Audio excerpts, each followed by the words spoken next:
Hey there guys, and welcome to another episode of my Ocarina of Time Glitchless beginner tutorial series for things that were annoying to learn when I was first learning it. Out of all of the things I'm covering, I think this is one of the least egregious. It's one of the ones that gave me the least trouble because it is fairly self-explanatory. But it's something that can be tricky. It can be tricky to learn fast. It can be tricky to figure out how to do it quickly.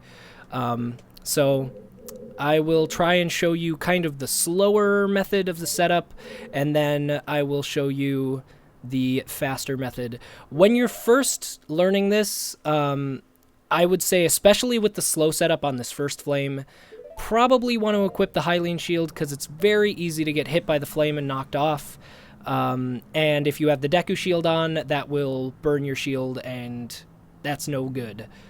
You can get your shield back a couple of different ways in Dodongo's Cavern, but you still want to avoid it if at all possible. So, when you first walk into this room, this will be about your position as long as you enter straight on the left side. So, if you Z-target, do that. Just Z-target, press B. Then if you flick your stick to the left to get an angle like this, and back walk off the edge, can do that. Sometimes the game decides to be weird like that. If you take a little too long to reset your camera, but now we're about in the right position. So what we want to do here is either from this position hold down or flick to change my position and then hold up. And now we'll grab onto this ledge. Okay, cool. So the next thing we want to do is we want to jump over there. But if I were to attempt to jump off right now, I'd do a short hop and it wouldn't work very well. So what we need to do, and this is the main reason I recommend Deku Shield or Hylian Shield when you're first learning this slow setup, because you need to wedge your way just a little bit over here. But if you go too far, oh, oops, you just burned your Deku Shield. So also I should talk about angle. You want to line up the left side of your B button around the top corner of this eye. I don't think it's very precise, but you still, if you try jumping off the angle you initially get here on, you won't have enough distance. You'll jump for the far edge and you won't quite make it. So you want to adjust it just ever so slightly so that it's around here. Usually I just want to make it so that the B button is within this range. Just the edges of the B button are kind of within this range.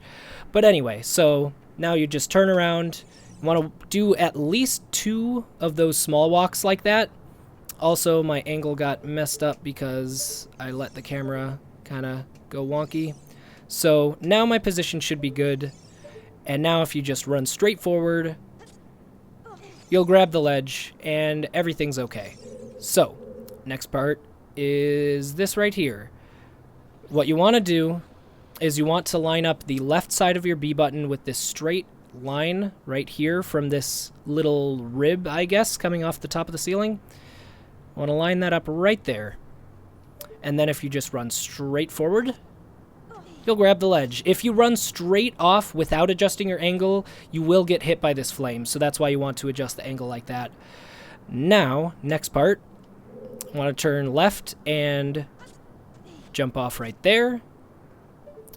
And then you want to line it up so that this one isn't super precise, but you still want to take your time with this to make sure you don't mess it up, because if you do mess this jump up, you have to start all the way back from the beginning, and that can be a huge time loss.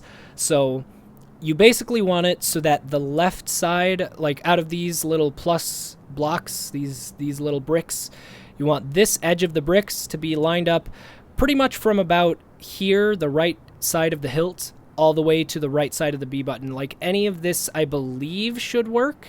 However, I could be wrong. I don't remember off the top of my head, because both of the flame skips actually have a slightly different position for where your B button should be. For one of them, going as far out as this works. For the other, going as far in as this works. But either extreme won't work on the other one. So for me, I usually just always line it up so that the right side of the sheath is lined up with this line, and then that just works for both flame skips. So I don't remember off the top of my head which one is which extreme, but if you line it up like this, it should work pretty much every time. What you want to do is jump off the edge by holding forward, and then in the middle of the air, curve your jump just a little bit upright. So it should look something like that, and you'll grab the ledge, and hey, you just skipped Slingshot. Who needs that thing? It's a dumb item anyway. So, yeah, and then you get your bombs, and everybody is happy because bombs are good. So that was kind of the slower way to set up the trick. Now I'm going to show you the faster way to set it up. So I will kind of show how to set it up, and then I will explain it after the fact.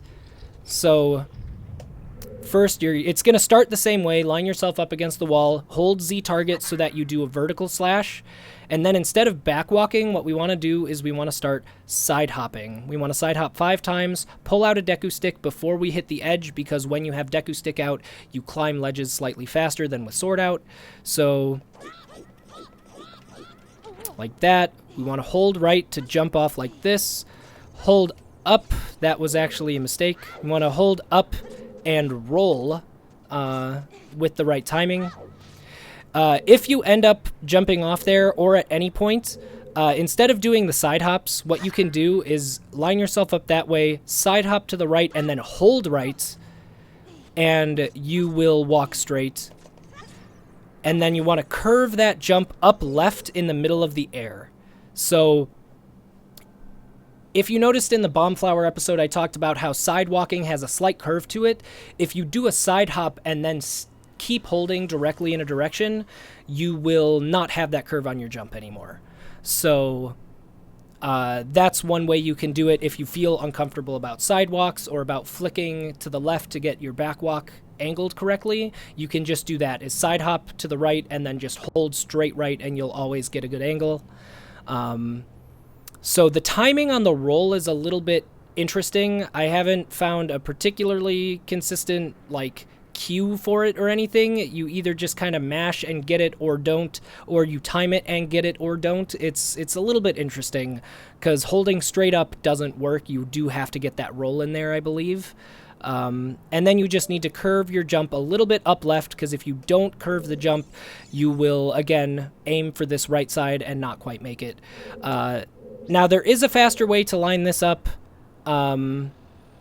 If you curve your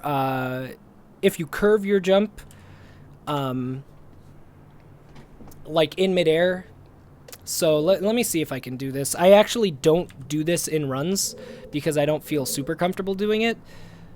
But there, if you do it like that, it should be okay. But this still isn't an ideal position for the next thing I want to do, which is side hop to the left, because I curved my jump too far to the left, so it didn't work. So for me, I still line it up using this. But a lot of faster people don't. But I just wanted to let you guys know that exists. So go straight off like this. Now our position is good, so that if I side hop to the left and then hold right immediately,